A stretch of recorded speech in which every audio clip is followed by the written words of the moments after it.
Isang kwento ng pagmamahal, sakripisyo, at matinding pagsubok ang hatid ng ating kwento sa segment na to. Sa kabila ng kanyang tagumpay bilang isang mayor, hindi inaasahan ni Nathan at ng kanyang asawang si Nicole ang sunod-sunod na banta sa kanilang buhay. Habang hindi pa batid ni Nicole na siya'y nagdadalang tao, naging target siya ng isang hindi nakikilalang kaaway. Dahilan upang malagay nga sa panganib ang kanilang pamilya. Paano kaya nila hinarap ang takot at itinama ang kanilang mga maling desisyon upang ipaglaban nga ang kanilang mga anak at pamilya? Tunghayan natin ang kwento nila Nicole at Nathan at alamin ang mga aral mula sa ating episode na pinamagatang Mr. Mayor's Hidden Wife. Simulan na natin.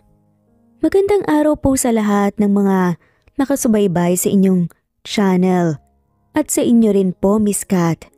Ako nga po pala si Nicole at gusto ko lamang pong ibahagi sa inyong channel ang pinakamahirap at pinakamasakit na pinagdaanan namin ng aking asawa na itago nyo na nga lamang po sa pangalang Nathan at ng anak namin. Isa pong mayor ang aking asawa. At sa kabila ng magandang serbisyo niya sa aming mga kababayan, meron pa ring mga taong masama ang tingin sa kanya. Hindi lamang namin inaasahan na isang araw, hahantong yun sa mga death threats na hindi lamang kay Nathan, kundi pati sa amin nang pinagbubuntis ko noon. Pakinggan niyo po ang aking buong kwento at sana kapulutan niyo po ng aral, lalong-lalo na ang mga maling desisyong nagawa namin, alang-alang sa aming anak at pamilya at kung paano namin nalagpasan ang malaking trahedya ng aming buhay. Mayor, maraming salamat po sa walang sawang pagtulong sa ating mga bata sa orphanage. Makakaasa po kayo na sa inyo po ang boto namin ngayong darating na eleksyon sa isang kandidato na tunay na may pagmamahal at malasakit sa bayan. Nagpalakpakan ng lahat, kabilang na ang mga batang mula sa orphanage na dumalo sa isang event na ginanap sa convention hall ng isang malaking mall upang pasalamatan si Mayor Nathan Sanchez para sa inihandog nga nitong tulong sa mga bata ng orphanage.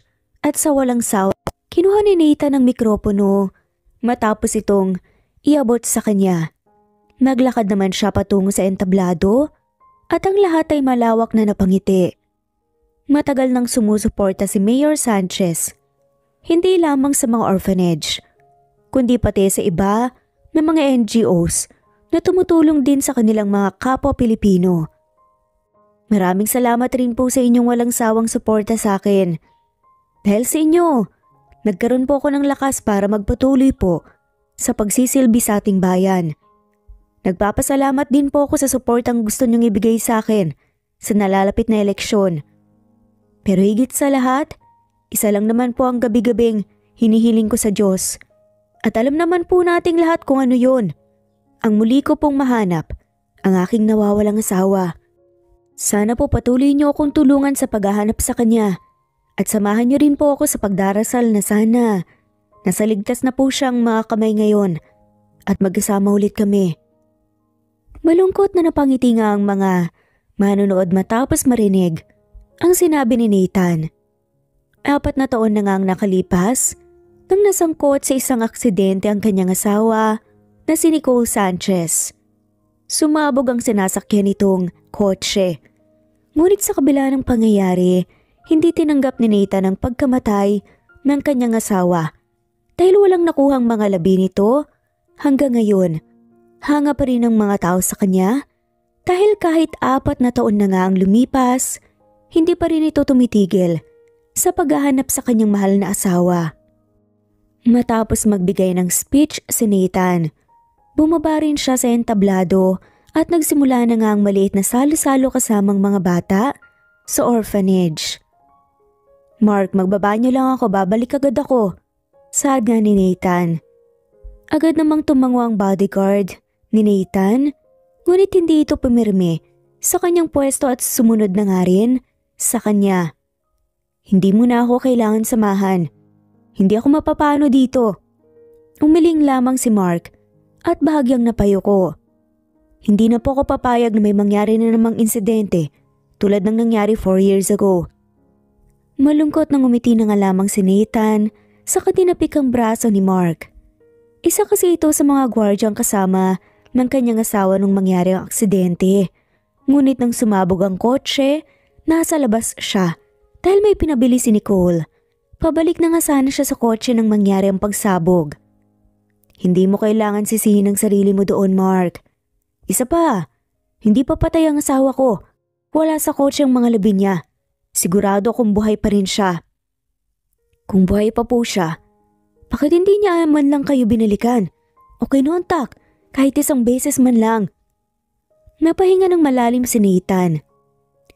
Maging siya, umaasa pa rin hanggang ngayon na makatanggap nga siya ng tawag mula sa kanyang asawa. Napailing na nga lamang siya. Hindi ko rin alam. Pero I'm sure, may dahilan siya. May tiwala ako sa asawa ko. Alam mo, wag na muna natin itong pag-usapan. Sige na, tara na Mark. Mukhang hindi ka naman papayag na magpaiwan. Napangiti nga si Mark at sumunod nga sa kanyang amo. Pagkarating nila sa comfort room, naiwan sa labas ng banyo si Mark habang hinihintay ang mayor na matapos sa paggamit ng banyo. Hindi naman nagtagal si Nathan dahil lumabas din ito pagkatapos ng ilang sandali. Inabutan ni Mark si Nathan ng alkohol nito at habang naglalakad sila pabalik ng convention hall ay nakatagpo nga sila ng maliit na kaguluhan sa mall. Lumapit si Nathan sa umpok ng mga tao at natagpuan ng isang batang umiiyak. Ano pong kaguluhan to? Anong nangyayari? Nagulat naman ang lahat nang nakakakilala kay Nathan. Ang ilan ay napangiti na nga lamang nang makita ang poging mayor at agad na kinuha ang kanilang mga cellphone upang pasimpleng kumuha ng litrato. Mayor, umiiyak po kasi yung bata eh. Mukhang nawalay po sa nanay. Gusto po sana naming tulungan pero ayaw naman pong magpahawak sa amin. Napatingin si Nathan sa batang lalaki na malakas na umiiyak ngayon. Nakasuot ito ng maayos at cute na damit, isang kulay asol na sombrero at may hawak itong laruan na mukhang bagong bili pa. Mami! Malakas na sad nga ng bata habang umiiyak. Nagulat naman ang lahat nang bigla itong tumakbo papunta kay Nathan at yumakap sa paa ng binata. Maging si Mark, umakmang alisin nga ang bata sa biglang paghawak nito sa mayor ngunit itinaas na Nathan ang kanyang kamay upang pigilan ang kanyang bodyguard. Don't worry Mark, bata lang to, hindi ako masasaktan dito. Napatango naman si Mark at napayuko na nga lamang dahil sa konting hiya na naramdaman niya dahil sa pag-overreact. Napalahod si Nathan upang makapantay ang bata. Anong pangalan mo? Mikey po! Umiiyak na sagot ng bata. Ako si Nathan. Tito Nathan, pwede ka bang sumama sa akin para madala ka namin sa office nila? At ma-announce natin sa buong mall ang pagkakahanap sa'yo para makita mo na ang mommy mo. Ilang segundo na mangalinlangan si Mike at napatingin nga kay Nathan. Ngunit matapos ang ilang segundo tumango ito at nagpaubaya. Hinayaan nga ni Mikey na kargahin siya ni Nathan. Mayor, na-announce na po namin. Ilang sandali lang siguradong nandito na po ang mama ng bata. May mga staff din po kami na nakakita po sa isang babae na mukhang may hinahanap. Tumango si Nathan at napahinga ng maluwag. Napalingon naman siya kay Mikey na ngayon ay kumalma na at tahimik na kumakain ng ice cream. Sa isang upuan, napangiti si Nathan habang pinapanood ang bata. Sige sir, pwede na po naming sigurong iwan ang bata. Mauna na po kami dahil baka hinahanap na po ako sa convention hall. Sad na lamang ni Nathan. Malugod nang umiti naman ang manager at akmang ihahatid pa nga si Nathan palabas ng opisina. Nang biglang bumukas ang pinto at dumating ang isang babae. Hingal na hingal nga ito at bakas ang takot at kaba sa kanyang mga mata. Nasaan po ang anak ko? Napatras nga si Nathan sa kanyang kinatatayuan at si Mark naman nanlalaki ang mga mata. Ang babae kasi na nasa kanilang harapan ngayon ay kamukhang kamukha lang naman ang nawawalang asawa ni Nathan na si Nicole Sanchez. Nicole? Kinakabahan na saad nga ni Nathan. Lumapit si Nathan sa babae at hinawakan ang kamay nito. Ngunit taka lang siyang tinignan ng babae. Mommy! Nang marinig nga ng babae ang boses ng kanyang anak, agad niyang hinila ang kanyang kamay mula kay Nathan at napatakbo nga papunta kay Mikey. Mrs., natagpuan po itong anak niyo na umiiyak kanina habang naliligaw.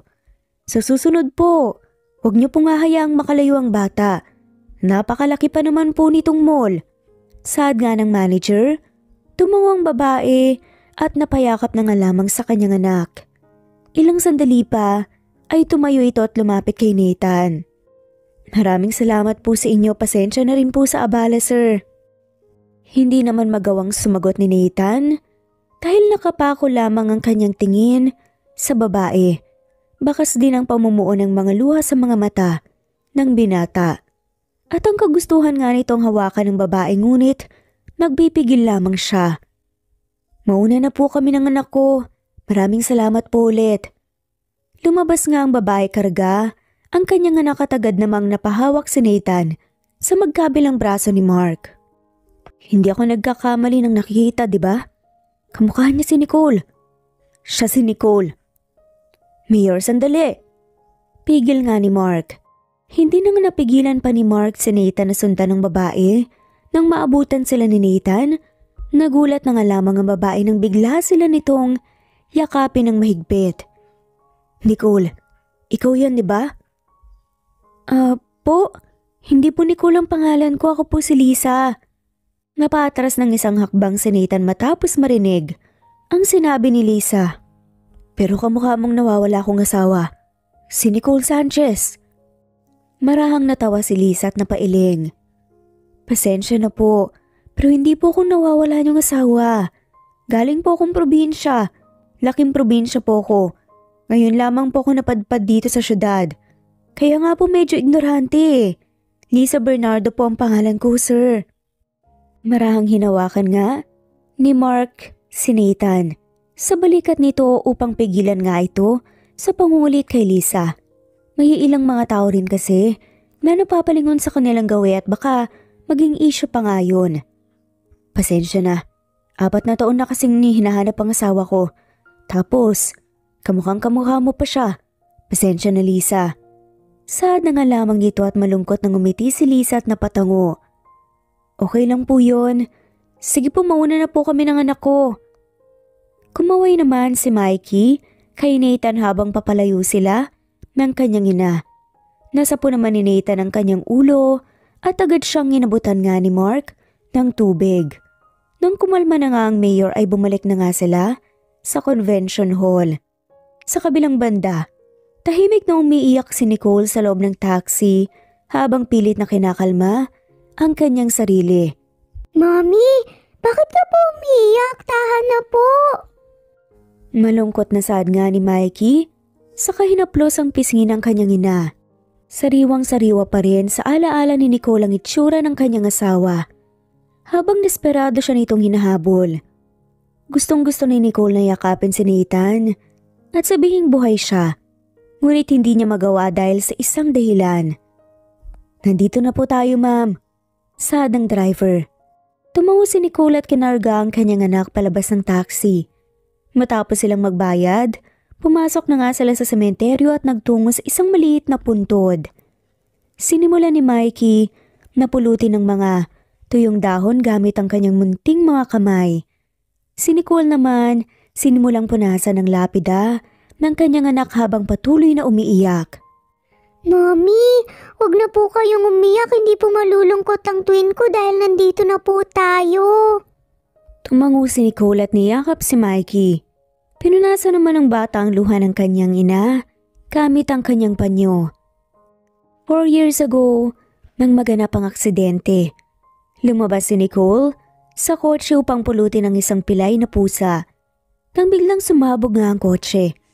Nakaligtas sa pagsabog ang babae ngunit dahil sa lakas ng impact, nahulog siya sa tulay at muntika na ngang mamatay dahil sa pagkalunod sa tubig. Nang muling magising si Nicole, nasa isang bahay na nga siya na hindi familiar sa kanya. "Nasaan ho ako? Sino po kayo?" Napatras nga si Nicole upang isiksik nga ang kanyang sarili sa sulok ng maliit na kwarto. Gawa lamang sa kawayan ng bahay at sa harap ni Nicole ay isang matandang babae at isa pang babae na halos kaedad lamang din niya. "Miss, kailangan mong kumalma. Baka makasama sa anak mo kung mas lalo kang may stress." "Ano pong sabi niyo? Anong anak?" Nagtatakang tanong ni Nicole. Napatakip ang matandang babae ng kanyang bibig at tila naluluha nga habang nakatitig kay Nicole. "Diyos ko, hindi mo ba alam na buntis ka? Ano ba talagang nangyari sa'yo at paano ka napadpad sa ganitong sitwasyon?" Matapos marinig ang sinabi ng matanda, agad na lumapit nga si Nicole at napahawak sa kamay ng matanda. "Okay lang ba siya? Nalaglag po ako sa tulay. Yun ang naaalala ko eh. Yung bata. Okay lang po ba siya?" Ipinatong ng matanda ang kanyang kamay sa ibabaw ng palad ni Nicole at mahigpit itong hinawakan. Bigla naman itong naluha dahilan upang kabahan nga si Nicole. "Okay lang siya, iha. Pero hindi nakaligtas ang isa. Sinubukan ko pa nga na iligtas pero nang makita ka namin sa ilog duguan ka na. Milagro na lang na nakaligtas pa ang isang bata." "Ano pong ibig niyong sabihin? Hindi ko po kayo maintindihan." "Kambal ang dinadala mo sa sinapupunan mo pero hindi nakaligtas ang isa." Napaluhod na nga lamang si Nicole at napaiyak matapos marinig ang balitang yun. Ngunit alam ni Nicole na kung hindi lamang isang midwife ang nakapulot sa kanya, malamang ay maging si Mike ay hindi na nga nakaligtas pa. Pagkatapos nun, nilamon na nga ng takot na baka maging ang kanyang natitirang anak ay mapahamak pa at mawala sa kanya. Dahil sa mga taong nagtatangka sa buhay ng kanyang asawa na kasalukuyang tatakbo bilang governor sana. Simula ng araw na yon, napagdesisyonan ni Nicole na hayaan na nga lamang ang lahat ng isiping mamatay na siya at magtago na nga lamang sa bagong identity. Ibinigay ng matanda ang pangalan ng kanyang yumaong anak kay Nicole at simula noon kinilala na nga siya bilang si Lisa Bernardo. Bago sila lumuwas ng probinsya, maayos na ipinalibing nga muna ni Nicole ang kanyang yumaong anak. Sa sementeryo, malapit sa kung saan nakatira, ang matandang nagligtas nga sa kanya na si Manang Rosa. Sa tuwing kaarawan ng kanyang anak, nakaugalian na nga nilang bisitahin din ang puntod ng kakambal ni Mikey. Hindi lamang inaasahan ni Nicole na sa pagkakataong yun ay muling magtutuos ang landas niya at ng kanyang asawa. Nang makauwi sina Nicole at Mikey sa probinsya matapos nilang bisitahin ang kakambal ni Mike, sinabi niya kay Manang Rosa at sa anak nitong si Gina ang tungkol sa nangyari sa mall. "Ayaw mo pa talaga siyang balikan, Nicole? 4 na taon ka nang hinahanap. Hanggang ngayon hindi pa rin siya sumusuko." Saad nga ni Manang Rosa. "Alam ko po, Manang, pero ngayong tatakbo na naman siya bilang governor. O ewan ko kung ano, mayor po ata, natatakot po ako. Hindi nila ako nahanap pero hindi rin nila nalaman kung sino po ang may gawa ng pagsabog na yun. Kung sino ang nagtangkang patayin ako at ang mga anak namin ni Nathan. Hindi ko po alam kung sino ang kalaban ng asawa ko. Hindi ko gustong ilagay sa alang-alang si Mikey." Dahil sa paghahanap kay Nicole noon, naudlot ang pagtakbo ni Nathan bilang governor. Ngayon mukhang ipagpapatuloy na naman ni Nathan ang kanyang kandidatura. Sa kabilang banda nagtatalo naman si Nathan at ang kanyang pamilya dahil sa balak gawin ni Nathan. "Hindi ka pwedeng pumunta sa probinsyang yun, Nathan. Dati nang naudlot ang pagtakbo mo bilang governor. Huling pag-asa mo na to bilang isang mayor. Itatapon mo na naman ba ang kandidatura mo para lamang sa isang bagay na walang kasiguraduhan?" "Pa, asawa ko po ang pinag-uusapan natin dito. Ang asawa ko na 4 na taon nang nawawala. Kahit ang mga labi niya, hindi na ihatid sa akin. Do you expect me na ibaon lang sa limot ang lahat? Patay na si Nicole. Hindi si Nicole ang babaeng yun. Wake up, Nathan! Sad nga ng kanyang ama. Nasapo na nga lamang ni Nathan ang kanyang mukha. Saka naiyak sa harap ng kanyang mga magulang. Dinaluhan naman siya ng kanyang ina at mahigpit na niyakap habang umiiyak. Peter, tama na. Imbes na tulungan mo ang anak mo, mas lalo mong ginugulo ang isip niya. Tingin mo ba makakatulong ang pagsigaw mo? At bakit ganyan ka magsalita kay Nicole? Nakalimutan mo na bang si Nicole ang walang pagod na nag-alaga sa'yo nung na-stroke ka at hindi makalakad? Napalingon naman si Nathan sa kanyang tiyahin na si Mildred dahil sa pagharap nga nito kay Pete. Ang ama nga ni Nathan na nakababatang kapatid din ni Mildred. Bakit ba palagi mo nalang sinusumbat sa kanya ang paghinto niya sa pagtakbo nung nakaraang eleksyon? Hindi naman nawala sa atin ang posisyon.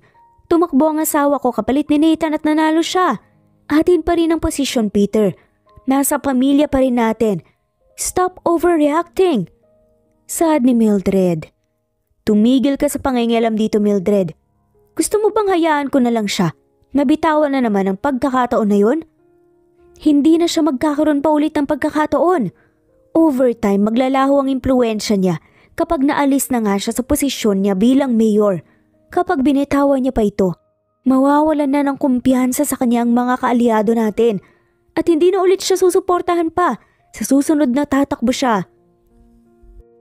Natahimik na nga lamang si Mildred at napabuntong hininga na nga lamang. Kahit nahirap at nangihina, sinikap ni Nathan na tumayo nga at harapin ang kanyang ama. I guess, kapangyarihan lang talaga ang importante sa iyo, Papa. Mas importante pa sa sarili mong pamilya. Huwag po kayong mag-alala. Hindi ko hahanapin ko ang asawa ko nang hindi umatras sa eleksyon. Matapang na saad nito. Matapos magsalita ay nilampasan pa nga ni Nathan ang kanyang ama tumakyat sa kanyang kwarto upang mag-impake. Nakasunod naman sa kanya si Mark na may dalang bagahe. Bakit may dala kang gamit, Mark? Tanong nga ni Nathan. Sasama po ako sa inyo, Mayor. Kumunot ang noon ni Nathan at napasinghal. Malilintikan ka lang kay Papa kapag pati ikaw sumuway sa kanya. Maiwan ka na dito. Gusto mo bang matanggalan ka talaga ng trabaho dahil kay Papa? Lumapit si Mark.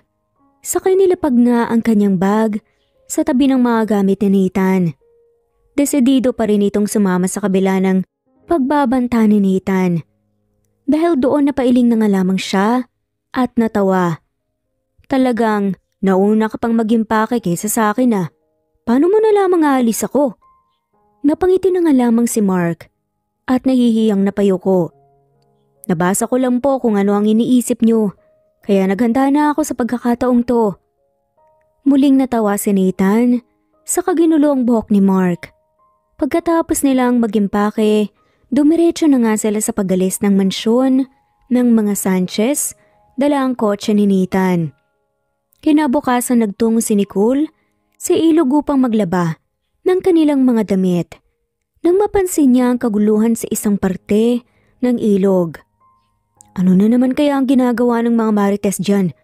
Mukhang interesting ang pinag-uusapan nila.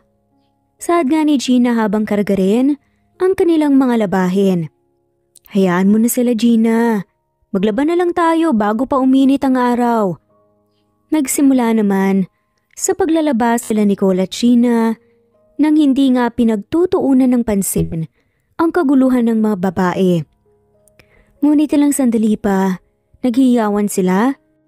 Sa kilig kaya naman, napalingon si Nicole. Hindi na nga napigilan pang mapatayo pang silipin kung ano nga ba talaga ang meron doon.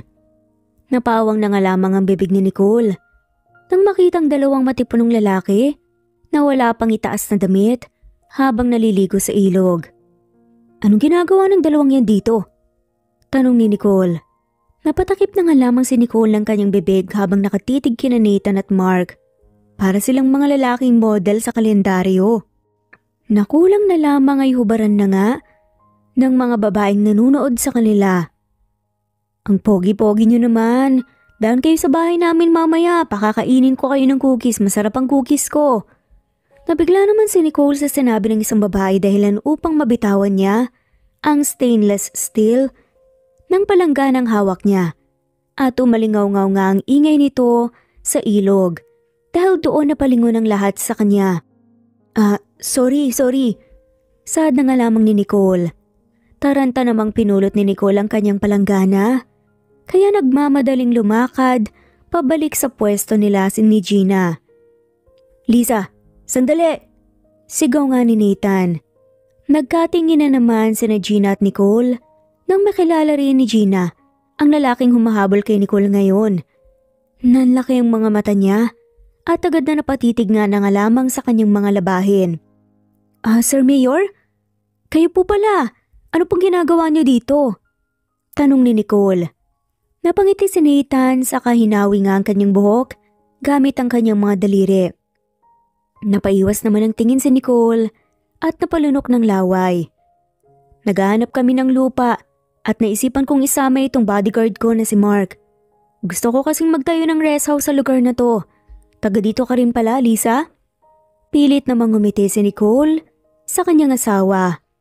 Opo, taga dito po ako. Welcome po dito sa sitio namin, Mayor. Kalmadong saad na nga lamang nito. Lisa, huwag mo na akong tawaging Mayor dito. Mukhang hindi ako kilala ng mga tao dito. Mas gusto kong normal na bisita lamang ang tingin nila sa akin.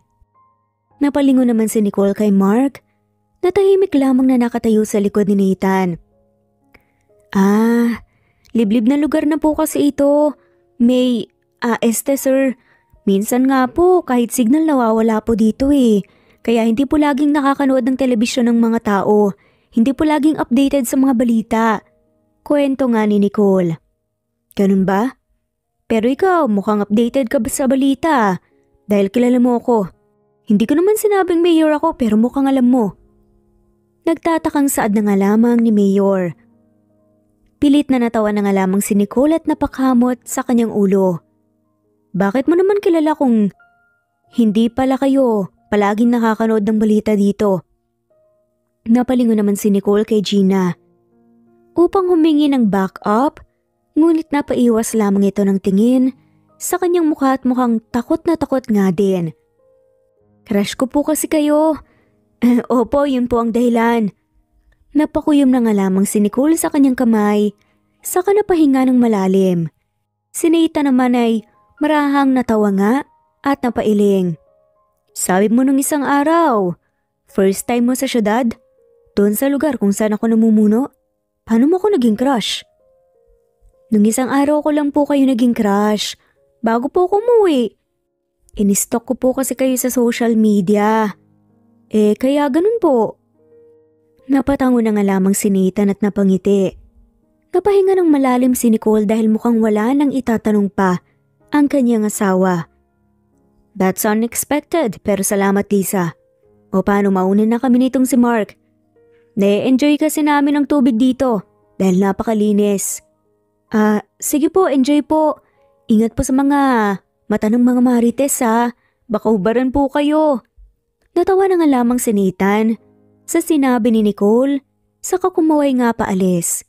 Nang makalayo si Nathan at Mark, bumalik si Nicole sa kanilang pwesto. Bakit ganun ang sinabi mo? Crush mo siya? Talaga lang ha? Wala na akong ibang naisip kanina. Baka pag hinalaan niya ako kung sasabihin kong matagal ko na siyang kilala. Ang sabi ko dito ako lumaki, buong buhay ko. Napabuntong hininga na nga lamang si Gina at napatitig nga kay Nicole nang may pag-aalala sa mata. Pagkatapos nilang maglaba, diretso silang umuwi nang hindi lumilingon. Sa pag-asang yun na nga ang huling pagkakataong magtutuos ang landas nila kina Nathan at Mark, ngunit nagkamali sila. Lisa, pumayag ka na. Bagay na bagay kayo nitong si Nathan oh. Malay mo, manalo na tayo sa susunod na binibini at ginoo ng sitio natin. Saad nga ng kapitbahay nito. Napatalikod na nga lamang si Gina upang hilutin ang kanyang noo dahil sa nangyayari. Nagtungo kasi sa kanilang bahay ang mga nakatatanda sa kanilang sitio upang pilitin si Nicole na maging partner ni Nathan sa darating na pageant na taon-taon ginaganap sa kanilang sityo. Wala na po bang ibang pwedeng contestant? Marami pa naman pong iba eh. Hindi po talaga ako magaling pagdating po sa rampa-rampa na yan. Baka mapahiya lang po tayo dahil sa akin. Hay naku, ikaw talaga Lisa. Palagi kang walang kumpiyansa sa sarili mo. Huwag kang mag-alala. Sabi nitong si Nathan, expert daw siya sa mga pageant. Siya raw ang magtuturo sa'yo. Napaiwas na nga lamang ng tingin si Nicole at napahinga ng malalim. Sa isang pageant din kasi sila unang nagkakilala ni Nathan. Nung nasa kolehiyo pa lamang sila, simula nang maging mag-partner sila nagkaroon na nga sila ng interes sa isa't isa hanggang sa humantong sila sa kasalan. Mikey, ano sa tingin mo? Dapat bang sumali ang mama mo? Hindi. Napahawak naman si Mikey sa kanyang baba upang mag-isip. Gusto ko pong makita si Mommy na nakasuot po ng magandang dress. Masiglang saad nga ng bata dahilan upang magpalakpakan ng mga matatanda. Dahil una pa lang ay mukhang wala na nga silang balak na payagan si Nicole na tumanggi. Wala na nga siyang nagawa kundi ang pumayag na nga lamang. Todo suporta naman sa kanila ang kanilang mga kasityo at mukhang confident sila na kaya na nga nilang manalo sa taong ito dahil kina Nathan at Nicole. Siguraduhin mo na walang video o picture ang malilik sa social media lalo na ang kay Lisa. Ayoko munang pagkaguluhan siya ng mga tao lalo na't wala pa tayong ebidensya na siya talaga ang asawa ko. Napatango na nga lamang si Mark sa utos ni Nathan. Paano po kung hindi nga siya? Napahinga ng malalim si Nathan, saka napalingon kay Lisa na tahimik na kumakain ng banana chips sa gilid ng entablado. Di alis tayo.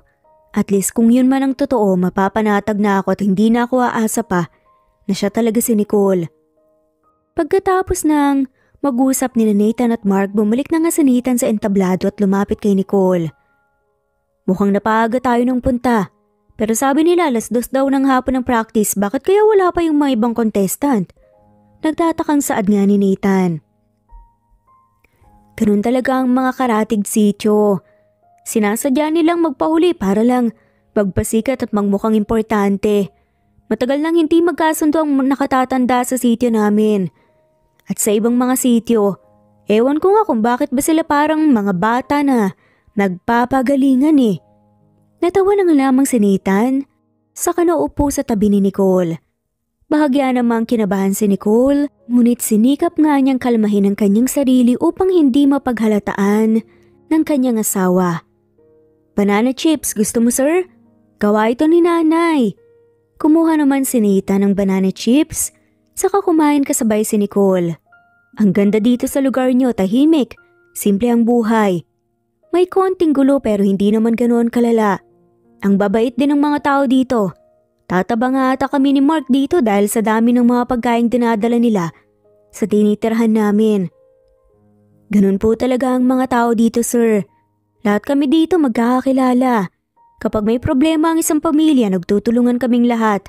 Maliit man o malaki ang may bibigay. Ang tingin po namin sa lahat ng nandito kapamilya. Kwento nga ni Nicole. Tingin mo ba, kapamilya na rin ang turing nila sa akin? Bahagyang natawa si Nicole dahil sa tanong ni Nathan. Hindi pa po ba halata? Sa dami po nang nagkakakrush sa inyo dito. Baka nga po hindi na kayo pauwiin sa syudad eh. Natawa na nga lamang si Nathan at napailing. Pati ba ikaw ganun ang iniisip? Tanong ni Nathan. Po? Tanong ni Nicole. Sabi mo kahapon, sa ilog crush mo ko. Pilit namang natawa si Nicole at napakamot na nga lamang sa kanyang ulo dahil hindi siya makapaniwalang naalala pa nga ni Nathan ang nasabi nga niya sa ilog. Naalala niyo po pala yun sir? Pero wag po kayong mag-alala. Wala naman akong gagawin sa inyo. Masaya na po akong maging tagahanga niyo. Saad nga ni Nicole. Ano bang nagustuhan mo sa akin Lisa? Kailangan niyo po ba talagang malaman yun sir? Hindi po ba pwedeng secret ko na lang po yun? Natawa naman si Nathan dahil sa sagot ni Nicole. Curious lang naman po ako. Pwede ko naman sigurong malaman, di ba? Saad nga ni Nathan. Ilang segundo namang natahimik si Nicole upang pag-isipan ang kanyang mga susunod na sasabihin. Siyempre po una, nakuha ang atensyon ko dahil ang gwapo nyo. Mukha rin po kayong mabait. At nakita ko po sa social media na ang dami nyo na pong natulungan kahit noong nahinto kayo sa politiko ng 1 taon. Hinahanap ko kasi ang asawa ko nung mga panahon na yun. I also suffered from depression dahil nga sa pangungulila sa kanya. Ayaw ng mga magulang ko na bitawan ko ang kandidatura pero dahil napaka-unstable ng pag-iisip ko, wala silang nagawa kundi pagpahingahin muna ako. In God's will, nakapag-recover naman ako. Pero yung lungkot at pangungulila dala-dala ko pa rin hanggang ngayon. Agad namang nagbadya nga ang mga luha ni Nicole matapos marinig ang sinabi ni Nathan. Para bang nadurog ang kanyang puso matapos marinig ang pinagdaanan ng kanyang asawa dahil sa pagtatago niya. Hinahanap mo pa rin ba siya hanggang ngayon? Baka naman iniwan ka na talaga. Baka rin po sumama na sa ibang lalaki. O kaya naman, patay na. Sad pa nga ni Nicole. Yan naman ang sinasabi ng lahat sa akin eh. Pero hindi ako naniniwala na patay na si Nicole. Walang labi ang nahanap sa aksidente noon. Hindi ko alam kung bakit hindi ako kinokontak hanggang ngayon pero sana nasa mabuti siyang kalagayan. Mahinahong sad naman ni Nathan. Ilang sandali pa na udlot na nga ang kanilang pag-uusap dahil sa pagdating ng ibang mga contestant na sasali sa pageant. Tulad ng inaasahan na tagpuan nga na matatalim na nga ang tingin ng mga matatanda sa magkakaibang sityo. Pagkatapos ng kanilang pag-iensayo, pilit naman Nathan si Nicole na hayaan siyang ihatid dito hanggang sa kanilang bahay. Nasaan nga pala ang papa ni Mikey? Tanong nga ni Nathan kay Nicole. Wala, naghiwalay na kami. Napalingon naman si Nathan upang obserbahan ang reaksyon ng kanyang kasama. Mabait na bata si Mikey, mukhang nagmana sa mama niya. Napangiti naman si Nicole at bahagyang natawa. Mas nagmana si Mikey sa papa niya. Sad nga ni Nicole. Talaga? Agad namang natigil si Nicole sa pagsasalita dahil nga sa kanyang nasabi. Oo, kung hindi lang nagloko ang lalaking yun, buo pa sana kami ngayon. Nagmadali namang maglakad si Nicole patungo sa kanilang bahay upang iwasan na nga ang iba pang mga tanong ni Nathan. Sa kanilang pinto ay nakaabang si Manang Rosa at seryoso ang tingin lalo na kay Nathan.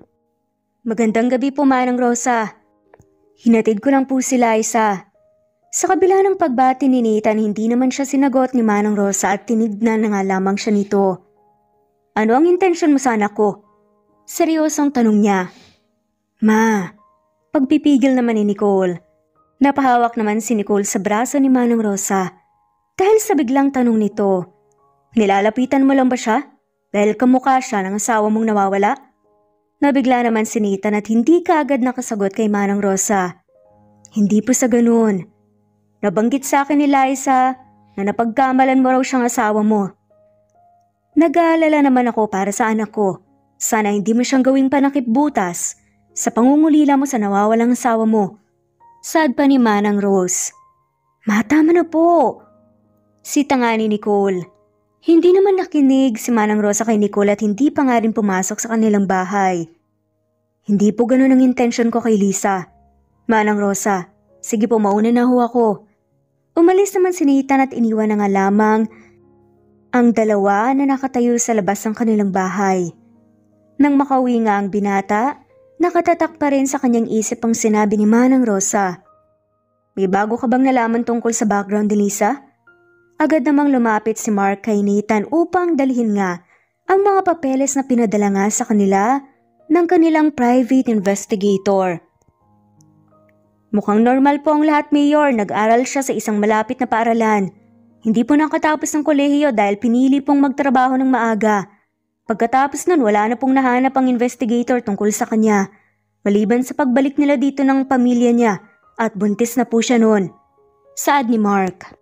So, hindi alam kung sino nga ma? Tanong nga ni Nathan. Hindi po sir eh, pero ongoing pa rin ang background checking. Initial findings pa lang po ito, mga naipasa nila. Mark, kung sakaling siya nga si Nicole, hindi ba ibig sabihin din nun, anak ko si Mikey? Tumango si Mark at tipid na ng pangiti. Sige, pagpatuloy niyo lang ang investigation. Mas laliman niyo pa. Copy, Mayor. Sagot ni Mark sa kamuling nagtungo sa kanilang mga papeles. Kinuha naman ni Nathan ang litrato ng kanyang asawa na palagi niyang daladala sa kanyang wallet. Pati na nga rin ang isang rosary.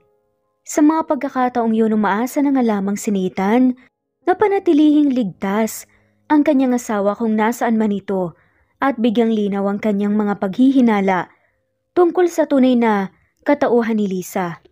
Kinabukasan ng mapadaan si Nathan sa bahay nila Manang Rosa, ay nakasalubong niya si Mikey na nakikipaglaro sa ibang mga bata. Nang makita siya nito, agad itong napatakbo papunta sa kanya upang yumakap. Mukhang nag-e-enjoy ka dito, Mikey. Nasaan ang mama mo? Nasa loob po, nagluluto. Talaga? Pwede mo ba siyang tawagin? May tatanong lang sana ako sa kanya. Pakiusap nga ni Nathan sa bata. Tumango si Mikey at ngumiti. Maingat naman siyang ibinaba ni Nathan at agad na napatakbo ang bata papasok sa kanilang bahay. Naiwan naman si Nathan sa labas habang naghihintay. Nathan?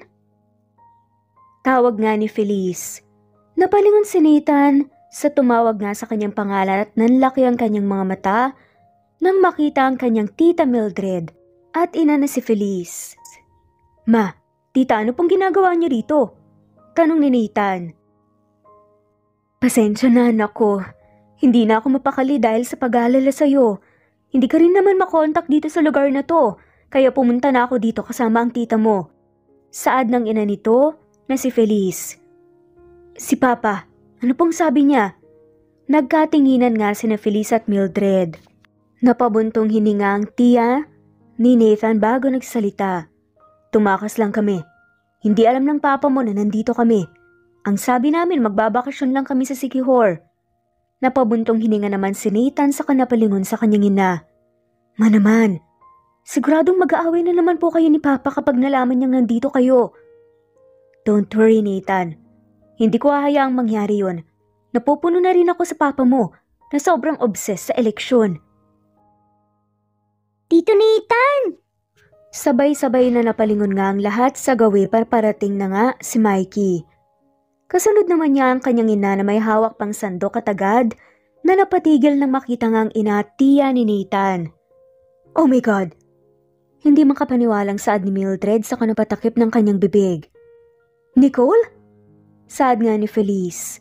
Tarantang papalapit nga si Feliz kay Nicole at mahigpit itong niyakap. Tinataga naman ni Nicole ang kanyang loob sa kabila ng panlalambot ng kanyang puso ngayong yakap-yakap nga siya ng ina ni Nathan na dati niyang asawa na itinuring na nga rin niyang tunay niyang ina. Ma, calm down. Ito si Lisa, yung tinutukoy ko sa inyo bago ako umalis. Natauhan naman si Feliz at agad ngang napaatras. Pasensya na iha. Kamukhang kamukha mo kasi talaga ang daughter-in-law ko eh. Miss na miss ko na rin kasi ang batang yun. Napapunas naman si Feliz sa kanyang luha at si Nicole at bahagyang napangiti. Nasabi nga po sa akin ni Nathan ang tungkol sa asawa niya. Pasok po kayo?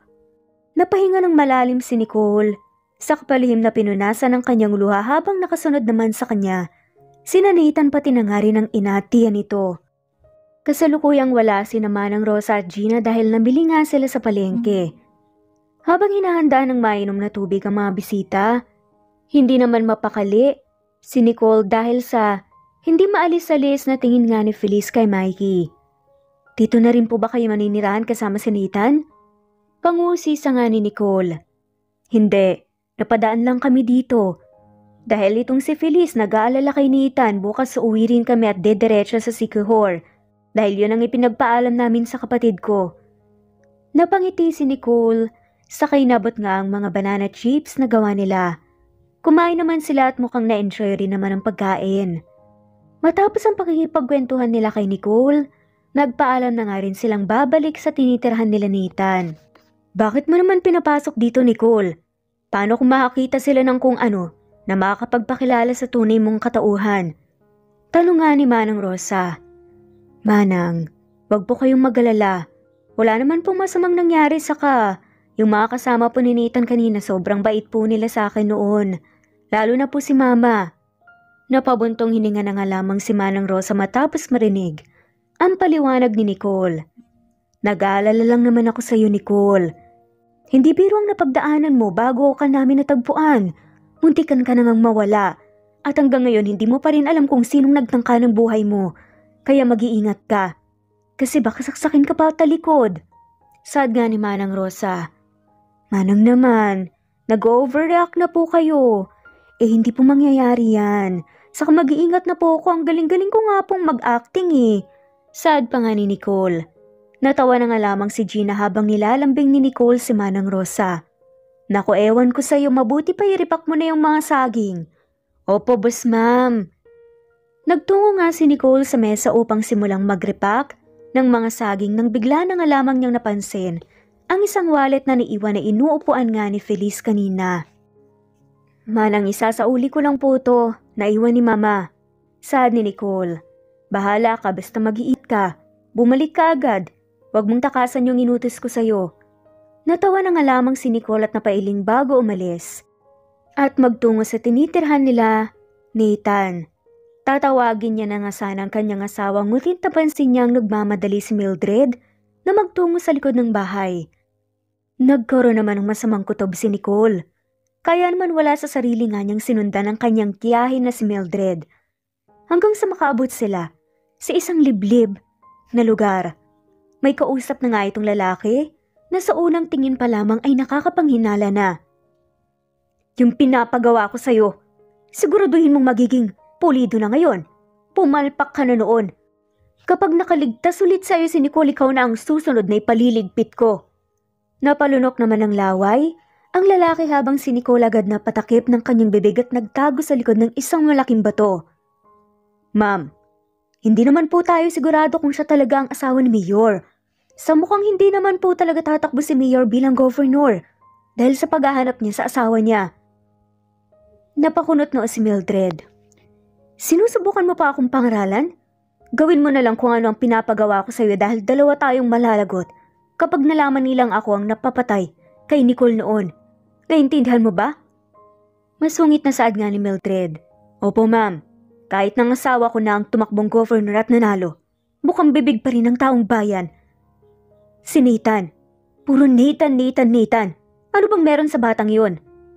Halos manginig na nga lamang ang kamay ni Nicole matapos marinig ang sinabi nito na dapat nga'y mawala ang asawa ni Nathan para yun ang pagkabalahan niya. Basta ikaw nang bahala kung ano ang gusto mong gawin dun sa babae. Naninindik ang balahibo ko sa tuwing nakikita ko siya dahil kamukhang kamukha niya si Nicole. Paano po yung bata, ma'am? Sad ng estranghero. Ilang segundong natahimik sila Mildred at ang lalaki bago narinig ni Nicole ang mga salitang mas lalong nagdulot sa kanya ng takot. Abay, syempre iligpit mo rin ang bata. Hindi maganda ang kutob ko sa batang yan. Nanginginig man sa takot ay sinikap ni Nicole na hindi nga makita nila Mildred habang pabalik ito sa tirahan nga ni Nathan. Napatakbo naman si Nicole at hindi alam kung saan tutungo dahil sa gulo ng kanyang isip. Ilang sandali pa natigil na nga lamang siya dahil sa pagharang sa kanya ni Nathan na kasama si Mark at mukhang kagagaling lamang sa ilog. Nathan, tulungan mo ako! Agad namang nataranta si Nathan nang makita ang sitwasyon ni Nicole. Lisa, anong nangyari? Bakit ka tumatakbo umiiyak? Hindi naman maayos na makapagsalita si Nicole dahil inaatake na nga siya ng kanyang PTSD o Post-Traumatic Syndrome. Isa rin ito sa mga dahilan kung bakit pinili ni Manang Rosa na ilayo siya sa syudad 4 years ago. Grabe ang panginginig ng kanyang mga kamay at hindi nga siya makausap ng maayos. Kahit na sinisikap ni Nicole na makapagsalita, mahigpit siyang niyakap ni Nathan. Shh, andito lang kami. Andito ako, hindi kita hahayaang mapano. Agad namang kumuha si Mark ng tubig na maiinom nga ni Nicole. Hinayaan lamang ni Nathan na umiyak si Lisa. Hanggang sa kumalma na nga ito. Sa pagkakataong yun naluha nga rin ng binata dahil pakiramdam niya muli niyang niyakap ang kanyang asawa. Nang kumalma na nga si Nicole, nagpaiwan sila ni Nathan upang mag-usap. Kailangan ko ang tulong mo para mapanatiling ligtas ang anak ko. May mga taong gustong manakit sa kanya. Saad ni Nathan. Ano? Teka, sino? At bakit naman may gustong manakit kay Mikey? Napatitig naman si Nicole kay Nathan at hindi alam kung paano sisimula ng pagkukwento. Sumama ka sa akin. Sa pag-alis dito mamaya, may pupuntahan tayo. Kailangan hindi malaman ng kahit na sino, kahit ang mama mo at tita mo doon sa lugar na yun. Sasabihin ko ang lahat. Saad nga ni Nicole na parang kinakabahan pa. Lisa, sasamahan ka na namin. Baka mapano ka pa sa daan. Bahagyang naluha naman si Nicole at napatango na nga lamang. Nang makarating sila sa bahay ni Manang Rosa, nagulat nga sila nang bigla na nga lamang mag-impake si Nicole. Anak, saan ba kayo pupunta? Ano bang nangyayari dito? Bakit kasama mo si Nathan? Ma, marami pong salamat sa lahat. Pabalik po ako dito para ayusin ang lahat. Pangako nga ni Nicole. Kinarga naman ni Nicole si Mikey na takang pinapanood lamang ang lahat. Nagmadali silang umalis kasama si Nicole at Mikey, sina Nathan at Mark. Kahit papaano nakahinga naman ng malalim si Nicole dahil alam niyang magiging ligtas sila sa piling ng kanyang asawa. Ginamit nila ang kotse ni Nathan upang umalis. Mahabang biyahe at tinabot nga sila ng umaga bago makarating sa isang sementeryo. Mommy, dadalawin po natin ang twin ko? Nakangiting tanong nga ni Mikey. Agad namang naiyak si Nicole at napatango na nga lamang sa kanyang anak bago siya bumaling kay Nathan. Tara, sumunod kayo sa akin. Karga-karga ni Mark si Mikey habang ang mag-asawa naman napahinto sa puntod ng kakambal ni Mikey. Lisa, bakit mo ako dinala rito? Sino to? Tanong nga ni Nathan. Baka sa mukha ni Nathan na mayroon na nga siyang ideya sa mga nangyayari dahil sa mga naluluha nga nitong mata. I'm sorry. Nathan, kung hindi ko sinabi, kung nasan ako, kung hinayaan kong magdusa ka sa pagkawala ko. Pero may dahilan ako at ito yun. Napakunot no si Nathan. Nicole, all this time ikaw talaga ang asawa ko? Tumangong si Nicole at mas lalong naiyak, sumunod namang napatingin si Nathan sa puntod ng kakambal ni Mikey. Hindi ko alam na buntis pala ako nung nangyari ang aksidente. Nakaligtas ako sa pagsabog dahil nakalabas ako sa kotse. Pero nahulog ako sa tulay at muntikan ng mamatay. Kung hindi ako nailigtas ni Manang Rosa, kambal ang dinadala kong anak. Baka pati si Mikey nawala na rin. Napaluhod si Nathan sa harap ng puntod ng kanilang anak at para bang unti-unting gumuguha ang kanyang mundo habang nakikinig sa pag-amin ni Nicole. Maging si Nicole halos hindi na nga makapagsalita pa ng maayos dahil sa pag-iyak niya. Natakot akong pati ang natitira nating anak ay mapahamak, kaya nagtago ako. Pero tamang ginawa ko, Nathan, dahil ang taong gusto kong ipapatay, nakatira lang sa iisang bubong kasama mo. Napalingon si Nathan kay Nicole at humingi ng sagot. Si Tita Mildred. Tuluyan nang nabasag ang boses ni Nicole at naupo na nga lamang sa tabi ng labi ng kanyang anak habang umiiyak. Narinig ko siyang may kausap na lalaki kanina. Ipinapaligpit niya kami ni Mikey. Kahit na hindi pa siya sigurado kung ako ba talaga ang asawa mo. Demonyo ang Tita Mildred mo, Nathan. Napakunot no si Nathan. Bakit naman gagawin niyo ni Tita Mildred? Tanong nga nito. Sobrang bait niya sa atin at wala naman tayong ginawang masama sa kanya, di ba? Yan din nga ang inakala ko no, Nathan eh. Sobrang close kami ni Tita Mildred. Pero narinig ko ang lahat kanina. Malinaw na malinaw ang lahat. Siya ang nagpapatay pero narinig ko ang lahat kanina. Para tuluyan kang sirain at para tumigil ka na sa pagpupolitiko. Gusto niyang asawa niya na lang ang makakuha ng lahat ng glory na natatanggap mo. Ilang beses ngang napailing sa Nathan at hindi pa rin makapaniwala. Kailangan ko ang tulong mo, Nathan. Gusto kong makamit ng anak natin ang hustisya. Wala akong kapangyarihan para magawa yun pero ikaw posible. Pagmamakawa nga ni Nicole. Napatango si Nathan habang umiiyak saka napayakap nga kay Nicole. I'm so sorry, Nicole. Thank you for surviving everything. Salamat sa pagiging matapang. Maigpit na niyakap nga ni Nicole ang kanyang asawa at ibinaba naman ni Mark si Mikey upang mayakap nga ito ang kanyang mga magulang at mayakap sila. Ikaw po pala ang daddy ko, Tito Nathan? Walang kamuang-muang at nakangiting saad nga ni Mikey habang naiiyak. Napangiti naman si Nathan saka hinalikan sa noo ang kanyang anak. Sumunod siyang bumaling sa puntod ni Sam. Anak, pagbabayarin ni Papa ang gumawa nito sa inyo. Pangako hindi na mahihirapan pa ang mami mo simula ngayon. Andito na ako para protektahan sila ng kapatid mo. Pagkatapos nga nilang bisitahin ang puntod ni Sam, nagtungo sila sa isang hotel upang doon nga magpalipas ng gabi. Mabilis na nakatulog si Mikey dala ang pagod habang si Mark ay nasa hiwalay nga na kwarto. Nicole, kailan ka pa nagsasuffer ng ganitong episodes? I mean, yung PTSD. Naring aksidente. Hindi na rin naman na ganun kalala. Dati, makarinig lang ako ng konting putok kahit galing lang sa laruan. Nanginginig na ako at nanlalamig. Na-trigger. Kanina, dahil sa mga nadiskubre ko sa tita mo. Lumapit nga si Nathan kay Nicole upang yakapin ito at halikan sa noo. I'm sorry Nathan. Alam kong walang tigil mo kung hinanap pagkatapos kong mawala. No, my wife. Tama ang ginawa mo. Kung hindi ka nagtago, hindi ko alam kung ano pang maaaring magawa ni Tita Mildred sa'yo. Wala akong kaide-ideya na ganong klaseng tao pala siya. Hindi rin ako makapaniwala, Nathan. Hindi ko rin matanggap na mismong kamag-anak mo ang mananakit sa akin. Yun pang malapit sa akin pero hindi ka ba nagdadoubt sa mga sinabi ko? Tanong nga ni Nicole. Bakit naman ako magdududa? Asawa kita Nicole, I trust you with all my heart. Kilala kita mula ulo hanggang paa. Alam ko kung ano ang mga kaya at hindi mo kayang gawin at isa doon ang paninira ng ibang tao. Salamat Nathan. Salamat sa pakikinig sa akin kahit na hindi ako makapagpaliwanag ng maayos nung malis tayo. Sobrang gulo ng isip ko noon. Kumalma lang ako nung kaharap natin si Sam. Maingat na kumalas nga si Nathan sa pagyayakapan nga nila Nicole. Nung nagkita tayo sa mall, si Sam din ba ang dinalaw niyo? Kaya nandito kayo sa syudad? Tumango nga si Nicole at ngumiti. Birthday nila nung araw na yun. Pagkukwento nga nito. Napayo ko naman si Nathan at muling binalot ng lungkot. Hinawakan naman ni Nicole ang magkabilang pisngi ng kanyang asawa upang iangat nga ang tingin nito. Wala kang kasalanan sa lahat ng nangyari. Pagkatapos nating maparusahan ang Tita Mildred mo, magsimula ulit tayo ng bagong buhay.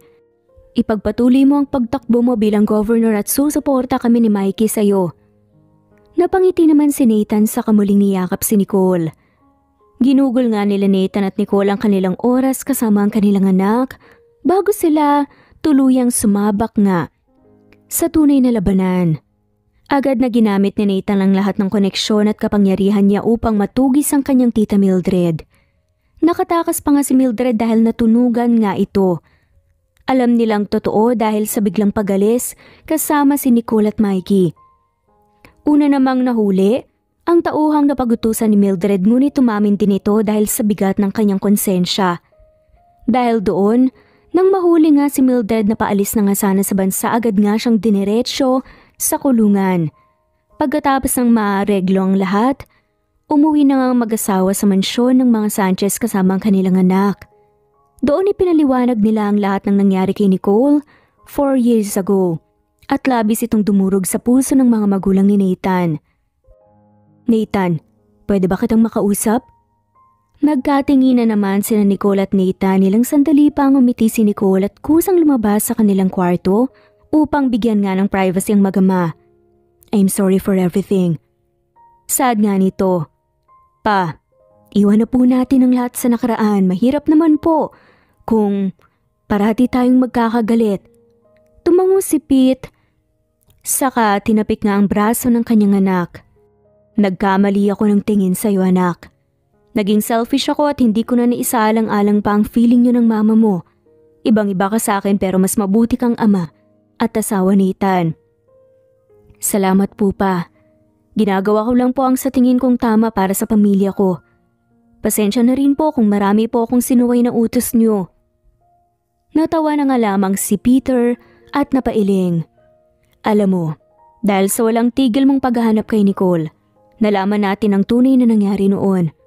Who knows kung ano pa ang kayang gawin ng Tita Mildred mo dahil sa insecurities niya sa sarili niyang pamangkin. Tanong nga ni Peter.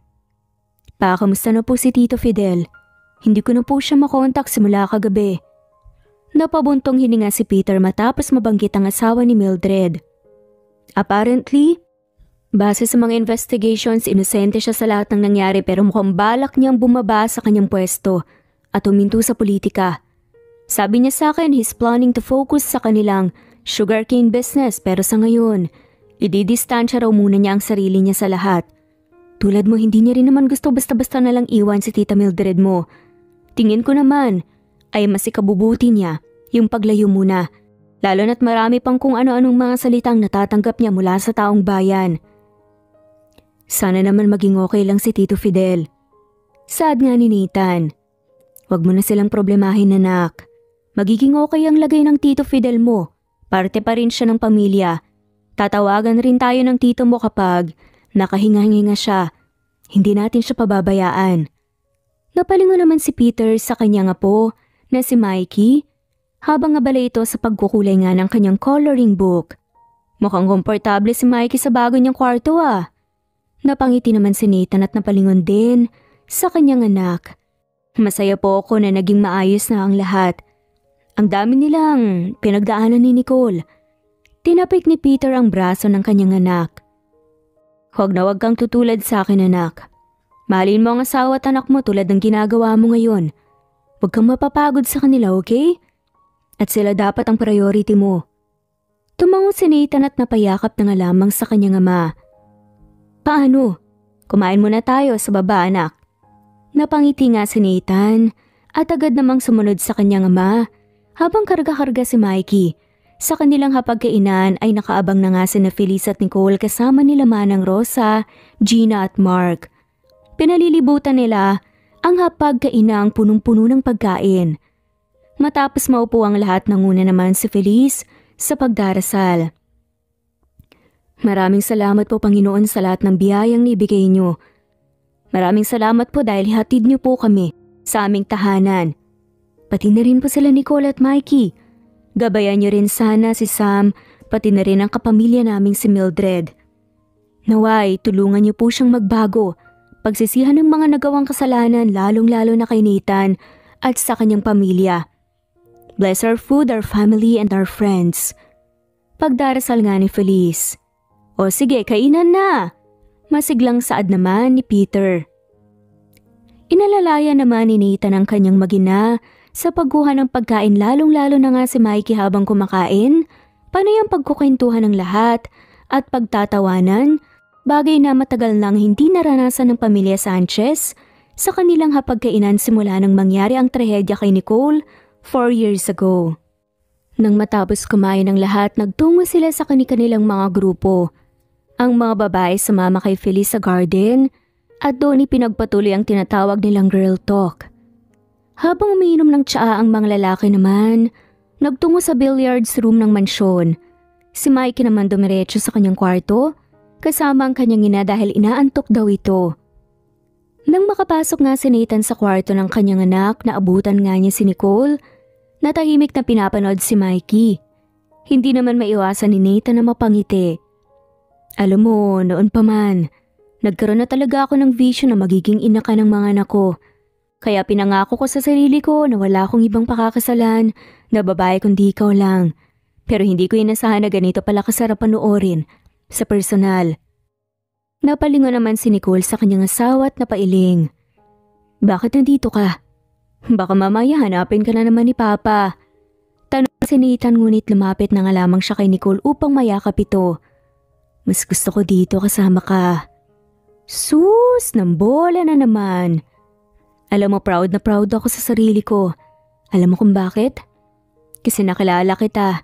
Kahit na nagpapanggap kang ibang tao, malakas talaga yung kutob ko eh. Ganun siguro talaga pag mahal na mahal mo yung isang tao. She, more like naging desperado. Paano kung hindi talaga akong asawa mo nun? Ibig sabihin may in love ka sa kamukha ko lang?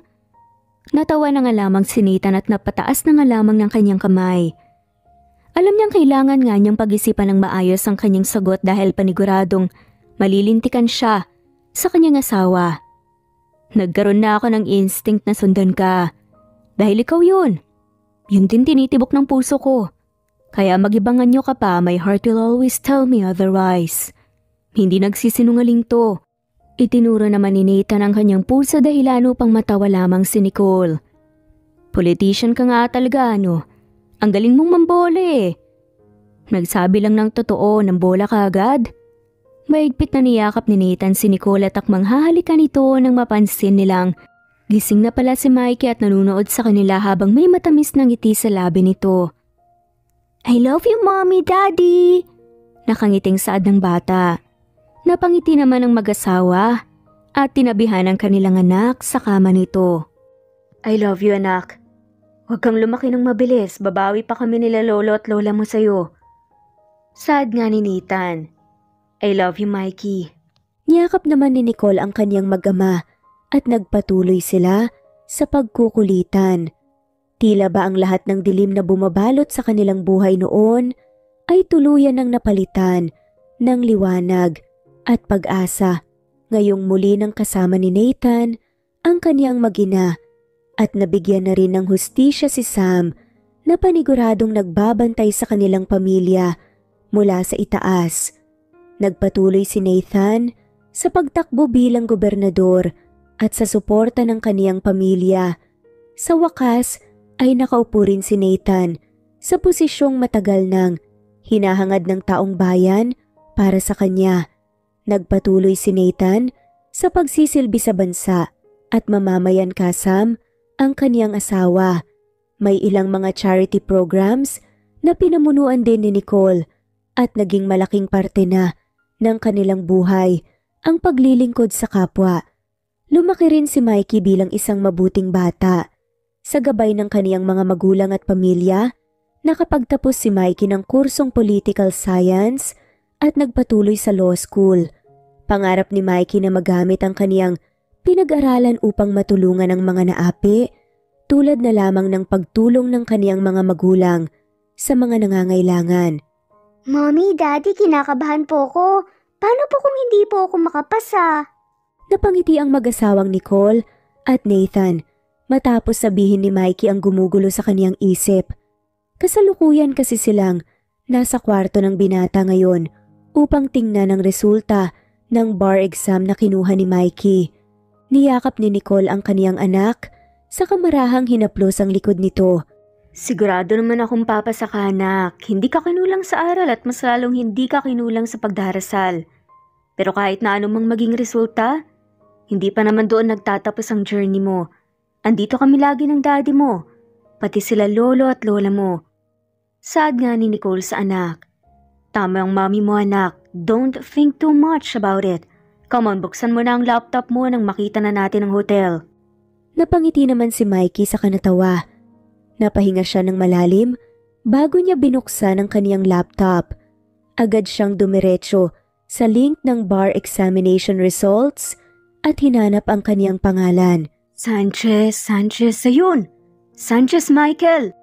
Napahiyaw sa saya ang mag-asawa at napayakap sa kanilang anak habang si Mikey naman ay hindi na naiwasan pang maiyak sa tuwa.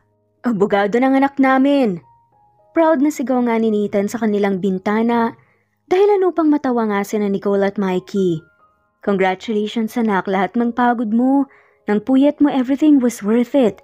Sad ni Nicole. Thank you mommy, para sa inyo to ni daddy. Pati na rin kay Sam, alam kong kasama ko siya sa buong journey ko, lagi kong nararamdaman na nasa malapit lang siya at ginagabayan ako. Mahigpit na niyakap ni Mikey ang kaniyang ina, saka hinalikan ito sa noo. Humabol naman si Nathan at ikinulong sa kaniyang bisig ang kaniyang mag-ina. Mahal na mahal ko kayo. Madamdaming saad nga ni Nathan. Napangiti naman si Nicole at hindi maiwasang maiyak sa pagkakataong iyon. Nanumbalik sa kaniya ang mga mahihirap na sitwasyon na lampasan niya noon habang pinalalaki si Mikey sa isang lugar na malayo sa buhay na nakasanayan niya. Yung mga panahon na isinugal niya ang lahat para lamang sa kaligtasan ng kaniyang anak. May mga panahong muntikan nang sumuko si Nicole sa sobrang hirap, ngunit hindi siya nagpatalo sa kaniyang sariling kahinaan dahil alam niyang may buhay na nakasalalay sa kaniya.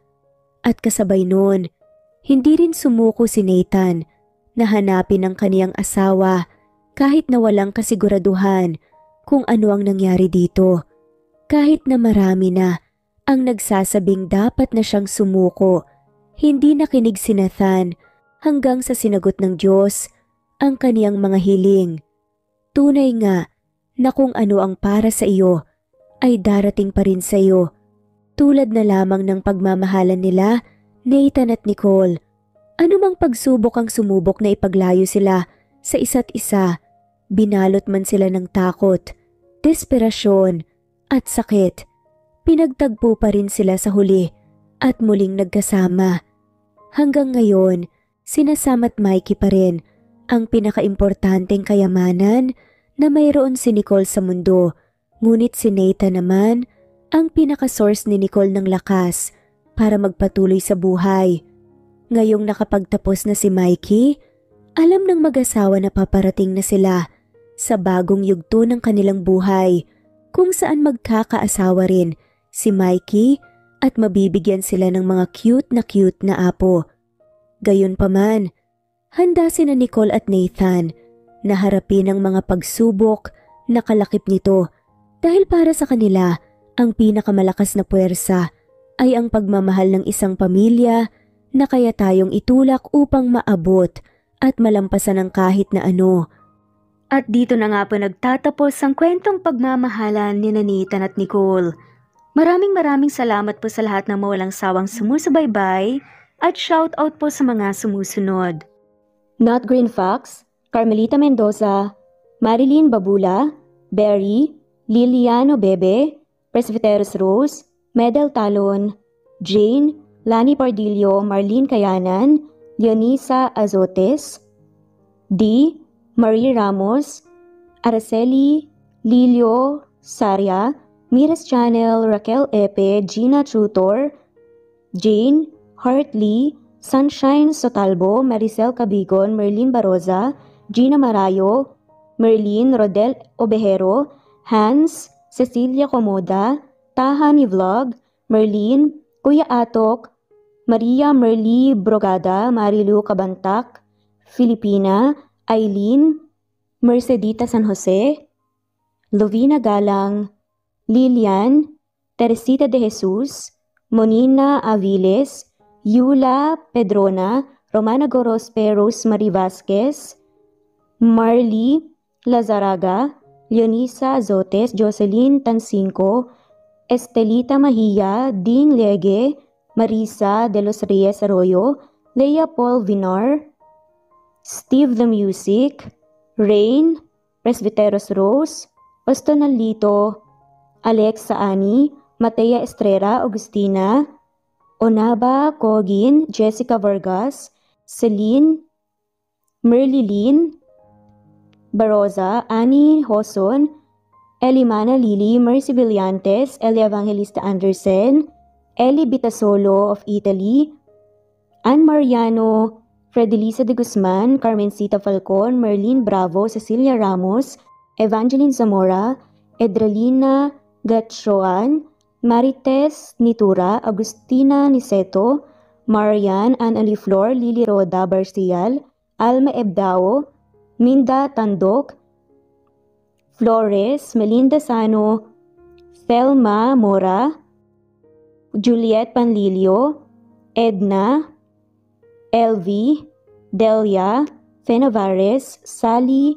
Lariano, London Villas, Danica Selga, Lani Pardillo, Teresita Schmid, Charlie, Nora Bell Evans, Roger, Lloyd Dasalon, Bella, Nelly Ortiz, Mary Rose Carillo Jesusa, Enday Samante, Enday Lebra, Yolanda Tejida, Honey Villasenor, Tessie, Marichan, Ann Mariano, Wilma Guzman, Gabrielio, Liu, Maria Rica Natividad, Melanie Juan, Anita Hernando, Teresita Arevalo, Raquel Magno, Carmencita Falcon, Flordette, Nat Green Fax, Luz Templo Nuevo, Teresita Schmid, Flor Cabrera, Virginia Salazar, Luz Templo Nuevo, Leia, Madeline Tagle, Wilma Villafuerte, Isaac Ablon,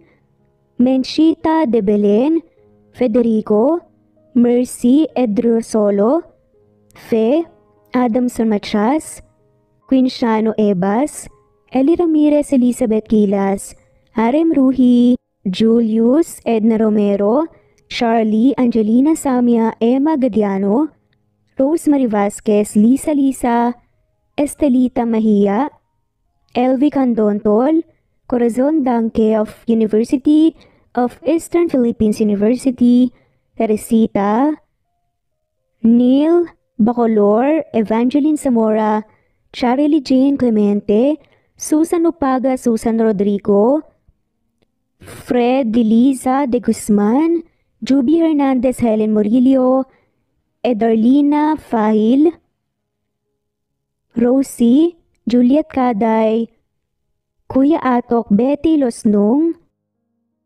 Crescen, Susana, Tessie Rumbawa, Lovina Galang, Aida Jurado, Emily Kinlog, Mirna Hamero, Liz Berito, Gabrielio, Juan Spotify, Imelda Fortes of Columbus City, Larry Malapaya, Dens, Remy's Life Official, Ellie Evangelist Anderson, Choi Choi, Ri, Jasmine Baya, Jerowina Aquino, Emeguba, Marilyn Babula, Shane Villarmino, Beth Sardina, Gabriel, Nino Regidor, Mel Abrogar, Rosemary Vasquez at shoutout na rin po sa lahat ng mga walang sawang sumusubaybay. Maraming salamat po. Veronica Briseño, Violeta Murillo, Teresita, Teresa Bulie, Christine Flores, Nesbeth Anaban, Flor Salvalion, Kuwait, Raquel Labay, Kuya Atok, Lani Pardillo, Eva Violeta, Presbyteres Rose, Amy Regalado, Teresita, Res Cavilla Havana, Precious, Lilian Nobebe, Eli Evangelista Anderson, Marziel Arcilias, Rosemary Palaganas, Rose Martinito, Ding Lege, Alexa Gomez, Jomira Bueno, Amy Fenovares, Irma Emma, Lali Emralino, Tortillas Gaming, Matea Estrera, Annalie Flor, Rosemary Tinito, Rosemary Palaganas, Excelsis Tagala, Emily Kinlog, Rosemary, MM, Penning Escal, Neri Cabangon, Lucia Baldo, Rosemary Vasquez,